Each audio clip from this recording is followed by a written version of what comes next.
Hi ಸ್ನೇಹಿತರೆ, welcome back to my YouTube channel. ನೋಡಿ ಸ್ನೇಹಿತರೆ, ಆಧಾರ್ ಕಾರ್ಡ್ ಹೊಂದಿರೋರಿಗೆ ಸರ್ಕಾರದಿಂದ 25 ಲಕ್ಷ ರೂಪಾಯಿಗಳು ಸಿಗುತ್ತೆ. ಅಂದ್ರೆ ಸಾಲದ ರೂಪದಲ್ಲಿ ಸಿಗುತ್ತೆ. ಹಾಗೂ ಇಲ್ಲಿ ನಿಮಗೆ ಶೇಕಡ 50ರಷ್ಟು ಸಹಾಯಧನವು ಸಿಗುತ್ತೆ. ಅಂದ್ರೆ ಇಲ್ಲಿ ನಿಮಗೆ ಒಟ್ಟು 12,50,000ವರೆಗೆ ಉಚಿತವಾಗಿ ಸಹಾಯಧನ ಸಿಗುತ್ತೆ. ಸೊ ಇಲ್ಲಿ ನೀವು ಈ 12,50,000 ಹಣಕ್ಕೆ ಸರ್ಕಾರಕ್ಕೆ 1 ರೂಪಾಯಿ ಕೂಡ ಕಟ್ಟುವಂತಿಲ್ಲ. ಈ ಬಗ್ಗೆ ಸಂಪೂರ್ಣ ಮಾಹಿತಿಯನ್ನು ತಿಳಿಸ್ಕೊಡ್ತೇನೆ. ಬನ್ನಿ ಈ ಮಾಹಿತಿಯನ್ನು ತಿಳಿಯೋಣ. ಸ್ನೇಹಿತರೆ, ಸರ್ಕಾರದಿಂದ ಮಹಿಳೆಯರಿಗಾಗಿ ಲ್ಯಾಂಡ್ ಪರ್ಚೇಸ್ ಮಾಡುವ ಸಲುವಾಗಿ ಈ ಯೋಜನೆಯನ್ನ ಜಾರಿಗೆ ತರಲಾಗಿದ್ದು, ಈ ಬಗ್ಗೆ ಸಂಪೂರ್ಣ ಮಾಹಿತಿಯನ್ನ ತಿಳಿಸ್ಕೊಡ್ತೇನೆ. ಹಾಗಾಗಿ ಈ ವಿಡಿಯೋವನ್ನು ಸ್ಕಿಪ್ ಮಾಡದೆ ಪೂರ್ತಿಯಾಗಿ ನೋಡಿ.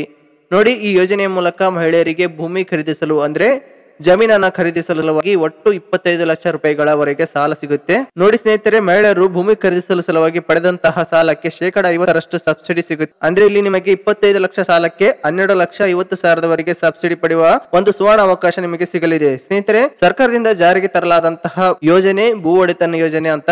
ಈ ಯೋಜನೆಯ ಮೂಲಕ ವ್ಯವಸಾಯ ಮಾಡಲಿಕ್ಕೆ ಭೂಮಿ ಇಲ್ಲದ ಮಹಿಳಾ ಫಲಾನುಭವಿಗಳಿಗೆ ಸರ್ಕಾರವು ಪ್ರತಿ ವರ್ಷವೂ ಈ ಯೋಜನೆಯ ಮೂಲಕ ಪ್ರಯೋಜನ ಪಡೆಯುವ ಸಲುವಾಗಿ ಸರ್ಕಾರವು ಅರ್ಹ ಫಲಾನುಭವಿಗಳಿಂದ ಅರ್ಜಿಯನ್ನು ಕರೆಯುತ್ತೆ. ನೋಡಿ ಸ್ನೇಹಿತರೆ, ಈ ಯೋಜನೆಯ ಮೂಲಕ ಎಂತಹ ಮಹಿಳೆಯರಿಗೆ 25 ಲಕ್ಷದವರೆಗೆ ಸಾಲ ಪಡೆದು ಸರ್ಕಾರದಿಂದ ಸಿಗುವಂತಹ ಉಚಿತ 12,50,000 ಆರ್ಥಿಕ ಸಹಾಯಧನವನ್ನು ನೀವು ಯಾವ ರೀತಿ ಪಡೆದುಕೊಳ್ಳಬೇಕು ಎಂಬುದರ ಬಗ್ಗೆ, ಹಾಗೇನೆ ಈ ಭೂ ಒಡೆತನ ಯೋಜನೆಗೆ ಅರ್ಜಿ ಸಲ್ಲಿಸಲು ಬೇಕಾಗುವಂತಹ ದಾಖಲೆ ಮತ್ತು ಅರ್ಹತೆಗಳ ಬಗ್ಗೆ ತಿಳಿಸಿಕೊಡಲಾಗುತ್ತೆ. ನೋಡಿ ಸ್ನೇಹಿತರೆ, ಮಾಹಿತಿ ತುಂಬಾನೇ ಇಂಪಾರ್ಟೆಂಟ್ ಆಗಿದೆ. ಹಾಗಾಗಿ ನಾ ಮತ್ತೊಮ್ಮೆ ಹೇಳ್ತಾ ಇದ್ದೇನೆ, ಈ ವಿಡಿಯೋವನ್ನು ಯಾರು ಕೂಡ ಅರ್ಧಕ್ಕೆ ಸ್ಕಿಪ್ ಮಾಡಬೇಡಿ, ಪೂರ್ತಿಯಾಗಿ ನೋಡಿ.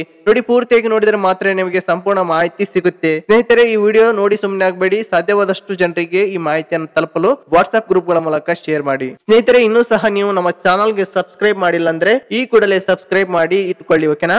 ನೋಡಿ ಸ್ನೇಹಿತರೆ, ಈ ಯೋಜನೆಗೆ ಅರ್ಜಿ ಸಲ್ಲಿಸಲು ಮಹಿಳೆಯರಿಗೆ ಮಾತ್ರ ಅವಕಾಶವಿದೆ. ಯಾಕಂದ್ರೆ ಸರ್ಕಾರವು ಮಹಿಳೆಯರಿಗಾಗಿನೇ ಈ ಭೂ ಒಡೆತನ ಯೋಜನೆಯನ್ನ ಪ್ರಾರಂಭಿಸಲಾಗಿದೆ. ಒಟ್ಟು 25 ಲಕ್ಷದವರೆಗೆ ಈ ಯೋಜನೆಯ ಮೂಲಕ ಸಾಲದ ಸೌಲಭ್ಯವನ್ನು ಸರ್ಕಾರದಿಂದ ಸಿಗಲಿದೆ. ನೋಡಿ, ಸಾಲದ ಜೊತೆಗೆ 12,50,000ವರೆಗೆ ಉಚಿತ ಸಹಾಯಧನವನ್ನು ನೀವು ಪಡೆದುಕೊಳ್ಳಬಹುದು. ಸ್ನೇಹಿತರೆ, ಈ ಯೋಜನೆಯನ್ನು ಸಮಾಜ ಕಲ್ಯಾಣ ಇಲಾಖೆಯಿಂದ ರಾಜ್ಯ ಸರ್ಕಾರ ಅನುಷ್ಠಾನಗೊಳಿಸಿದೆ. ನೋಡಿ, ಈ ಮೂಲಕ ಪರಿಶಿಷ್ಟ ಜಾತಿ ಮತ್ತು ಪರಿಶಿಷ್ಟ ಪಂಗಡದ ಮಹಿಳೆಯರಿಗೆ ಆರ್ಥಿಕವಾಗಿ ಅಭಿವೃದ್ಧಿಗಾಗಿ ಭೂಮಿಯನ್ನು ಖರೀದಿಸುವ ಸಲುವಾಗಿ ವಿವಿಧ ನಿಗಮಗಳ ಮೂಲಕ ಭೂ ಒಡೆತನ ಯೋಜನೆಯನ್ನು ಜಾರಿಗೆ ತರಲಾಗಿದೆ. ಸ್ನೇಹಿತರೆ, ಪ್ರತಿ ವರ್ಷವೂ ಈ ಯೋಜನೆಯ ಮೂಲಕ ಸಾಕಷ್ಟು ಫಲಾನುಭವಿಗಳು ಸರ್ಕಾರದಿಂದ ಸಿಗುವಂತಹ ಯೋಜನೆಗಳ ಮೂಲಕ ಪ್ರಯೋಜನಗಳನ್ನು ಈಗಾಗಲೇ ಪಡೆದುಕೊಂಡಿರುತ್ತಾರೆ.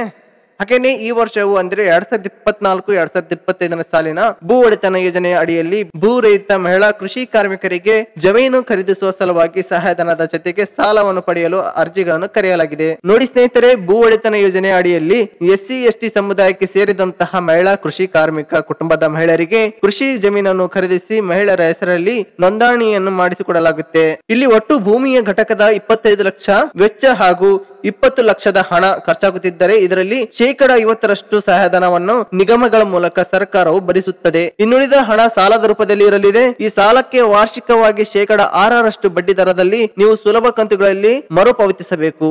ನೋಡಿ ಸ್ನೇಹಿತರೆ, SC/ST ಸಮುದಾಯದ ಸಮಸ್ತ ಜಾತಿ ಉಪಜಾತಿ ಮಹಿಳಾ ಭೂರಹಿತ ಕಾರ್ಮಿಕರು ಈ ಯೋಜನೆಗೆ ಅರ್ಜಿಯನ್ನು ಸಲ್ಲಿಸಬಹುದಾಗಿದೆ. ಒಟ್ಟು 6 ನಿಗಮಗಳ ಮೂಲಕ ಅರ್ಜಿಯನ್ನು ಕರೆಯಲಾಗಿದೆ. ಮೊದಲನೇದಾಗಿ ಡಾಕ್ಟರ್ BR ಅಂಬೇಡ್ಕರ್ ಅಭಿವೃದ್ಧಿ ನಿಗಮದಿಂದ, ಎರಡನೇದ್ದು ಕರ್ನಾಟಕ ಬೋವಿ ಅಭಿವೃದ್ಧಿ ನಿಗಮದಿಂದ, ಮೂರನೇದ್ದು ಕರ್ನಾಟಕ ತಾಂಡ ಅಭಿವೃದ್ಧಿ ನಿಗಮದಿಂದ, ನಾಲ್ಕನೇದ್ದು ಕರ್ನಾಟಕ ಪರಿಶಿಷ್ಟ ಜಾತಿ ಮತ್ತು ಪರಿಶಿಷ್ಟ ಪಂಗಡಗಳ ಅಲೆಮಾರಿ ಅಭಿವೃದ್ಧಿ ನಿಗಮದಿಂದ, ಐದನೇದ್ದು ಕರ್ನಾಟಕ ಆದಿ ಜಂಬವ ಅಭಿವೃದ್ಧಿ ನಿಗಮದಿಂದ, ಹಾಗೆಯೇ ಕೊನೆಯದಾಗಿ 6ನೇದು ಕರ್ನಾಟಕ ರಾಜ್ಯ ಸಫಾಯಿ ಕರ್ಮಚಾರಿ ಅಭಿವೃದ್ಧಿ ನಿಗಮದಿಂದ. ಒಟ್ಟು 6 ನಿಗಮಗಳ ಮೂಲಕ ಯೋಜನೆಯನ್ನು ಜಾರಿಗೆ ತರಲಾಗಿದೆ. ಈ ನಿಗಮಗಳ ವ್ಯಾಪ್ತಿಗೆ ಒಳಪಡುವಂತಹ ಎಲ್ಲಾ ಭೂರಹಿತ ಮಹಿಳಾ ಕಾರ್ಮಿಕರು ಅರ್ಜಿಯನ್ನು ಸಲ್ಲಿಸಬಹುದಾಗಿದೆ. ಸ್ನೇಹಿತರೆ, ಈ ಯೋಜನೆ ಅರ್ಜಿ ಸಲ್ಲಿಸಲು ಬೇಕಾಗುವಂತಹ ದಾಖಲೆಗಳಂದ್ರೆ ಜಾತಿ ಮತ್ತು ಆದಾಯ ಪ್ರಮಾಣ ಪತ್ರ ಹೊಂದಿರಲೇಬೇಕು. ಭೂರಹಿತ ಮಹಿಳಾ ಕೃಷಿ ಕಾರ್ಮಿಕರ ಪ್ರಮಾಣ ಪತ್ರ ಹೊಂದಿರಬೇಕು. ಜೊತೆಗೆ ಈ ಯೋಜನೆಗೆ ಅರ್ಜಿ ಸಲ್ಲಿಸಲು ಮಹಿಳಾ ಕಾರ್ಮಿಕರು ವಯೋಮಿತಿ 21ರಿಂದ 50 ವರ್ಷದ ವಯಸ್ಸಿನವರು ಅರ್ಜಿಯನ್ನು ಸಲ್ಲಿಸಬಹುದಾಗಿದೆ. ಹಾಗೇನೆ ಕೊನೆಯದಾಗಿ ರೇಷನ್ ಕಾರ್ಡ್ ಮತ್ತು ಬ್ಯಾಂಕ್ ಪಾಸ್ಬುಕ್ ಜೆರಾಕ್ಸ್ ಪ್ರತಿ, ಹಾಗೇನೆ ಆಧಾರ್ ಕಾರ್ಡ್ ಕಂಪಲ್ಸರಿಯಾಗಿ ಬೇಕು. ಸ್ನೇಹಿತರೆ, ಈ ಎಲ್ಲಾ ದಾಖಲೆಗಳಿದ್ದಲ್ಲಿ ನೀವು ಈ ಭೂ ಒಡೆತನ ಯೋಜನೆಗೆ ಅರ್ಜಿಯನ್ನು ಸಲ್ಲಿಸಬಹುದಾಗಿದೆ. ಅರ್ಜಿ ಸಲ್ಲಿಸಲು ನಿಮ್ಮ ಹತ್ತಿರದ ಗ್ರಾಮ 1, ಬೆಂಗಳೂರು 1 ಮತ್ತು ಕರ್ನಾಟಕ 1 ಸೇವಾ ಕೇಂದ್ರಗಳ ಮೂಲಕ ಆನ್ಲೈನ್ ನಲ್ಲಿ ಅರ್ಜಿಯನ್ನು ಸಲ್ಲಿಸಿ.